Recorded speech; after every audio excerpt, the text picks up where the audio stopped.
Get ready for the dictation. Start.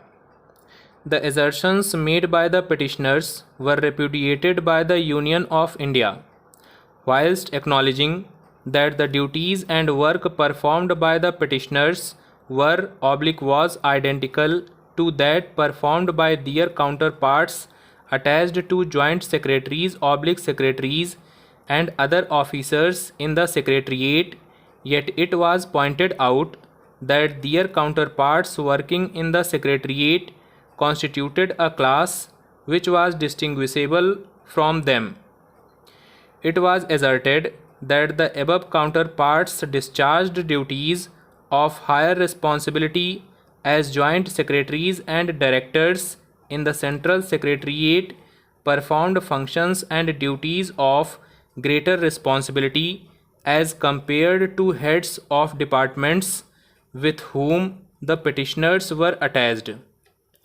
It was contended that the principle of equal pay for equal work depended on the nature of the work done and not on the mere volume and kind of work.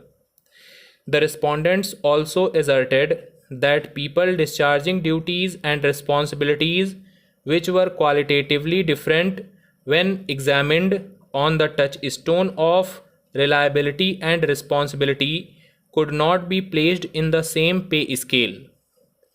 While adjudicating upon the controversy, this court arrived at the conclusion that the differentiation of the pay scale was not sought to be justified on the basis of the functional work discharged by the petitioners and their counterparts in the secretariat, but on the dissimilarity of their responsibility, confidentiality, and the relationship with the public, etc.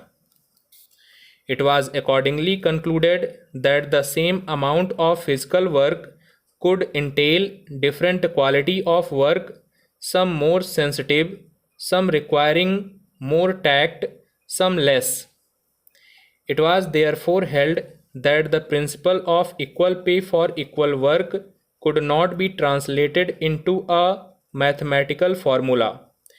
Interference in a claim as the one projected by the petitioners at the hands of a court would not be possible unless it could be demonstrated that either the differentiation in the pay scale was irrational or based on no basis or arrived at malified either in law or on fact.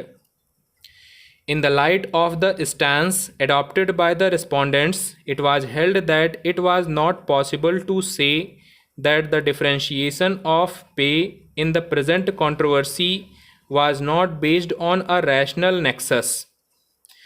In the above view of the matter, the prayer made by the petitioners was declined. State of UP versus JP Chaurasia, decided by a two-judge bench. Prior to 1965, bench secretaries in the High Court of Allahabad were placed in a pay scale higher than that allowed to section officers. Bench secretaries were placed in the pay scale of rupees 160 to 320 as against the pay scale of rupees 100 to 300 extended to section officers. A rationalization committee recommended the pay scale of rupees 150 to 350 or bench secretaries and rupees 200 to 400 for section officers. While examining the recommendation, the state government placed bench secretaries in the pay scale of rupees 200 to 400 and section officers in the pay scale of rupees 515 to 715. Dissatisfied with the apparent downgrading, bench secretaries demanded that they should be placed at par with section officers, even though their principal prayer was for being placed in a higher pay scale. The matter was examined by the Pay Commission, which also submitted its report. The Pay Commission refused to accept that bench secretaries and section officers could be equated for the purpose of pay scales. The Pay Commission was of the view that the nature of work of section officers was not only different but also more onerous than that of bench secretaries. It also expressed the view that section officers had to bear more responsibilities in their sections and were required to exercise control over their subordinates. Additionally, they were required to prepare lengthy original notes in complicated matters. Stop.